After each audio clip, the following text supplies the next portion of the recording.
एच.सी. वर्मा की कहानी, एच.सी. वर्मा की ज़ुबानी, भाग 29।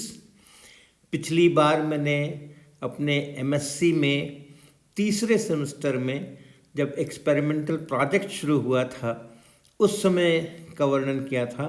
मेरे सुपरवाइज़र ने मुझे लिक्विड नाइट्रोजन रखने के लिए और उस पर उसके ताप पर प्रयोग करने के लिए क्रायोस्टेट डिज़ाइन करने को कहा था स्टील का। और दूर दूर तक मुझे कोई हवा नहीं थी कि ये होता क्या है।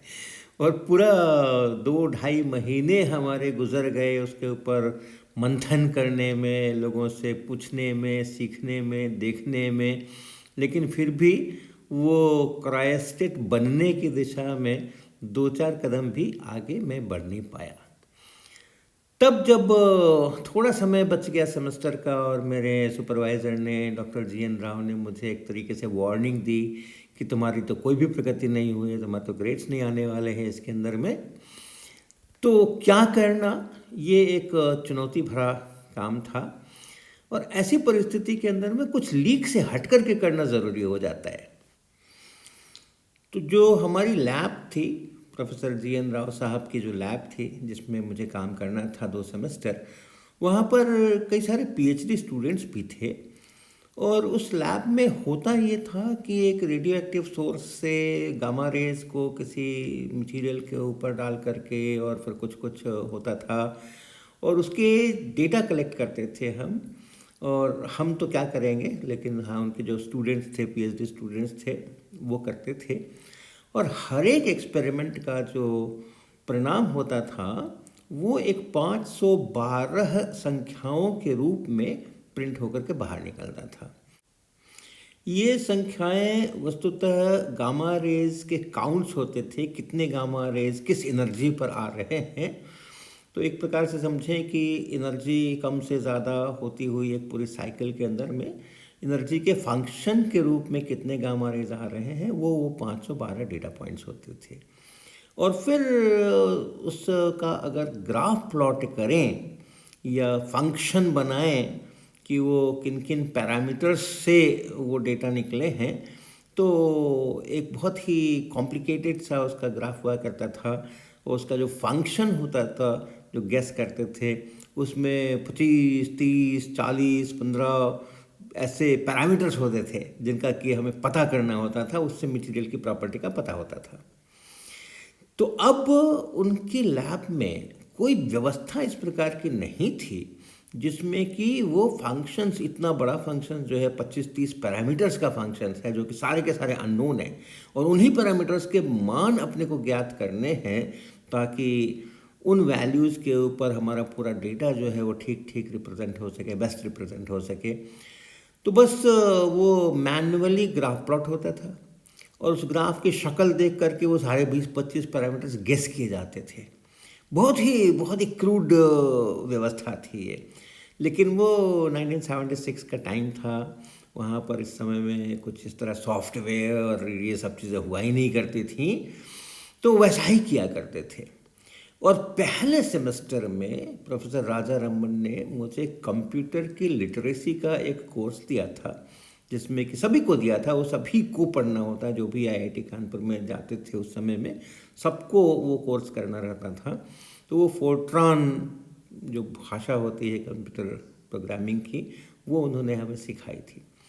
तो चूँकि वो बिल्कुल पहला पहला हमारा कंप्यूटर का अनुभव था, तो बहुत छोटे छोटे प्रोग्राम्स, जैसे कि कोई संख्या है तो वो इस सम है या विषम है, इवन है या ऑड है, उसके लिए प्रोग्राम लिखना, या अगर 3 संख्याएं दी हैं तो उनको असेंडिंग ऑर्डर में सजाओ, डिसेंडिंग ऑर्डर में सजाओ। इस तरह के छोटे मोटे प्रोग्राम्स हैं जो 1 से 100 तक की संख्याओं को जोड़ो, इस तरह के वहाँ पे उन्होंने हमें अभ्यास कराए हुए थे। तो मैंने ये निर्णय किया कि मैं इस कंप्यूटर के जानकारी के आधार पे क्या कोई ऐसा प्रोग्राम लिख पाऊंगा जिसमें कि ये 512 जो डेटा पॉइंट्स आ रहे हैं हर एक्सपेरिमेंट से इस लैब के अंदर में, उसकी एनालिसिस हो सके और वो कंप्यूटर जो है वो बेस्ट फिट करके बता सके कि हाँ, ये हैं वो पैरामीटर्स जो कि इस डेटा को बेस्ट रिप्रेजेंट करते हैं। तो उसके लिए बहुत सारा तो पहले हमें उसका मेथड सीखना पड़ा, एल्गोरिदम्स सीखने पड़े कि होता कैसे है। तो मालूम पड़ा कि अच्छा इसके अंदर में वो आप लिखो इक्वेशन, फिर वो 20-25 पैरामीटर्स हैं, उन सब के डिफरेंशिएट करो उन सब के रेस्पेक्ट में, फिर सबको ज़ीरो करो, उससे एक कुछ बनाओ, मैट्रिक्स बनाओ, उसका इन्वर्शन करो। बड़ा लंबा चौड़ा काम था वो करने का। और मेरी जानकारी कंप्यूटर के क्षेत्र में भी बहुत ही बचकानी टाइप की ही थी, लेकिन जो थी वो पक्की थी। और मुख्य रूप से जानकारियाँ और नहीं चाहिए होती थी, बस ये था कि पहले 15-20 लाइनों की प्रोग्राम्स लिखने का अभ्यास था, और यहाँ पर शायद 200-300 लाइनें लिखनी पड़ेंगी या पता नहीं कितनी लिखनी पड़ेंगी, और बहुत नए किस्म का मैथमेटिक्स होगा जिसके लिए कि हमें पहले प्लान करके और फिर उसको लैंग्वेज में कन्वर्ट करना पड़ेगा। लेकिन मैं लग गया, उसके ऊपर मैं लग गया और बचे हुए समय में दिन रात एक करके मैंने वो प्रोग्राम लिखने का कोशिश किया। और बहुत अभी मैं जब विचार करता हूँ तो बड़ा विस्मय होता है कि कैसे मैंने कर लिया उस काम को, क्योंकि उस समय में आज की तरह ये लैपटॉप और ये डेस्कटॉप और ये सब नहीं होते थे। पूरे आईआईटी कानपुर में सभी लोगों को, जिसको भी कंप्यूटर पर कुछ भी काम करना रहता था, कोई भी प्रोग्राम करना होता था, तो एक ही केंद्र था, एक ही कंप्यूटर था बड़ा सा, और उस केंद्र में रोज़ाना सवेरे लाइन लगती थी अपना अपना प्रोग्राम सबमिट करने के लिए, और उस लाइन में खड़े होते थे हम अपने पंच्ड कार्ड ले करके, और फिर वहाँ पे जमा करते थे, और फिर हमें दूसरे दिन उसका परिणाम मिलता था। और 24 घंटे बाद जब दूसरे दिन सवेरे जा कर के हम अपने आउटपुट इकट्ठा करते थे, तब प्रिंट हो करके उसमें देखते थे इस लाइन में ये गलती है, उस लाइन में वो गलती है, इसलिए प्रोग्राम रन नहीं हुआ। तो फिर दिन भर में उन गलतियों को ठीक करना, उन कार्ड्स को बदलना, फिर दूसरे नए कार्ड्स वहाँ पंच करके लगाना, और तब फिर उसके अगले दिन उसको जमा करना। यानी एक गलती अगर प्रोग्राम में हुई तो आपके 48 घंटे गए। और गलतियाँ तो बहुत होती हैं, हम छोटे छोटे प्रोग्राम्स लिखते थे, उसमें भी गलतियाँ होती थी। ये तो बहुत बड़ा प्रोग्राम था और मेरा पहला प्रयास था कि कोई मीनिंगफुल प्रोग्राम मैं लिख रहा हूँ जिसकी यूटिलिटी होने वाली है मेरी ही लैब के अंदर में। और ज़्यादा समय तो था ही नहीं अपने पास में, महीने भर का मुश्किल से समय था सेमेस्टर ख़त्म होने में। लेकिन वो कर लिया मैंने, और उसमें से वो ऑप्टिमाइज़ करके और वो सारे पैरामीटर्स निकालने का प्रोग्राम बना लिया। फिर उसके ग्राफ प्लॉटिंग का भी प्रोग्राम बना लिया। उस समय में ग्राफ प्लॉटिंग तो वो कंप्यूटर से बड़ी मुश्किल थी, तो वो कुछ स्टार को प्रिंट करा करके और उसके जो हमारे डेटा पॉइंट्स हैं वो स्वयं से कहाँ पर प्रिंट होगा कागज़ के ऊपर, उसका भी प्रोग्राम करना पड़ा। ये करके और वो सब तैयार करके, और समझो सेमेस्टर ख़त्म होने के हफ्ते भर पहले मैंने प्रोफेसर साहब को दिखाया कि सर, मैंने आपके लिए, आपके पीएचडी स्टूडेंट्स के लिए ये प्रोग्राम लिखा है, और इसके माध्यम से अगर करेंगे तो आपके जो रिज़ल्ट्स आएंगे वो ज़्यादा विश्वसनीय होंगे, ज़्यादा रिलायबल होंगे, आपका जो रिसर्च का पेपर होगा वो भी अधिक ऑथेंटिक होगा। तो जीएन राव साहब देख करके बिल्कुल चकित रह गए, और उन्होंने इतनी प्रशंसा की, मेरी इतनी प्रशंसा की। उन्होंने कहा, भूल जाओ क्रायोस्टेट, तुम्हारा यही एमएससी का प्रोजेक्ट हो गया फर्स्ट सेमेस्टर का कि तुमने मेरी रिसर्च लैब के लिए पहली बार एक ऐसा कंप्यूटर प्रोग्राम बना दिया जिससे कि हमारे जो स्टूडेंट्स जो रिसर्च का पेपर पब्लिश करेंगे वो ज़्यादा अच्छे बनेंगे, तो बस इसी को सबमिट कर दो। तो हमने उसको सबमिट किया, और जो कमिटी थी रिव्यू के लिए, जो कमिटी थी हमारे, उस कमिटी ने भी देखा। तो उस समय के लिए ये बड़ी अद्भुत बात थी। तो ये मैंने वहाँ से एक संस्कार ग्रहण किया कि कठिनाइयाँ अगर आती हैं, असफलताएं अगर मिलती हैं, कठिनाइयाँ अगर आती हैं, तो हमें हथियार तो डालना ही नहीं है और खुद से सॉल्यूशंस खोजना है। हमारे सीनियर्स क्या कहते हैं, हमारे मेंटर्स क्या कहते हैं, वो अपनी जगह पर है, लेकिन हमें अपने सॉल्यूशंस खुद से सोचने हैं। और इसी का वहाँ पर हमें फल मिला, और वो बढ़िया से वो हमारा जो प्रोजेक्ट है वो पूरा हुआ। अगले सेमेस्टर में फिर एक्चुअल रिसर्च शुरू हुआ, उसकी भी चर्चा हम करेंगे बाद में।